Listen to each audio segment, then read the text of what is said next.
Hi, this is the Anatomy Assignment 3, Task 2. We are now going to talk about what happens during an oxygen molecule during the passage through the body. And we'll be using Andy Murray as a case study because he won a gold medal at the London 2012 Olympic Games against Federer using tennis. The first thing is when we breathe, the air goes into the lungs, which makes them expand, which means our thoracic cavity expands too. To stop it rubbing against the ribs, we have pleural membrane. So when we breathe in, it goes in through the nasal cavity and into the pharynx. After that, it starts its descent into the lungs, past the epiglottis, the larynx, and into the bronchi, where it splits into the right or the left lung, and then into the bronchioles, and then into the alveoli. Andy Murray is an elite athlete, and that means more air can pass to the lungs because he is working more aerobically. Diffusion into the bloodstream. Gases exchange that in the alveoli means oxygen is replaced by carbon dioxide by the forms of diffusion. The oxygen goes into the capillaries and then travelled by the pulmonary vein to the heart.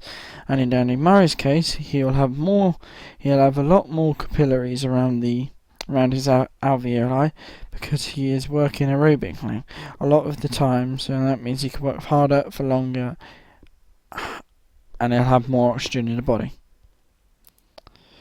When the pulmonary vein reaches the heart, it enters the left atrium and through the bicuspid valve into the left ventricle, and then it goes through the aortic valve into the aorta, and that is where it goes to the working muscles.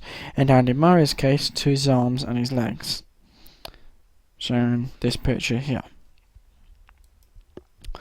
The deoxygenated blood in the heart. When the blood has done what it had to do in the muscle, for example, drop off fuel and all of its goodness, it has to go back to the heart, but this time it passes through the heart. It's full of carbon dioxide, which is bad for us because we can't use it. So it goes through the vena cava into the right atrium.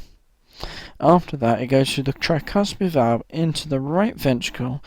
And then from there, it goes through the pulmonary valve into the pulmonary artery. As you see, it goes through the vena cava into here, through the right atrium, through the tricuspid valve into the right ventricle, in through the pulmonary vein, back to the lungs through the pulmonary artery.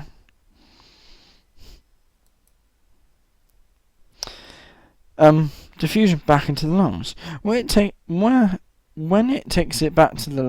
pulmonary artery takes it back to the lungs, it goes into the capillaries, and the diffusion happens, but this time it takes it back into the lungs.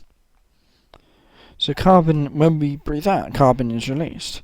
Then we breathe out, it goes through the alveoli, into the bronchi, through the trachea, the larynx, and then through the nasal cavity, and that's the journey of an oxygen molecule through the body.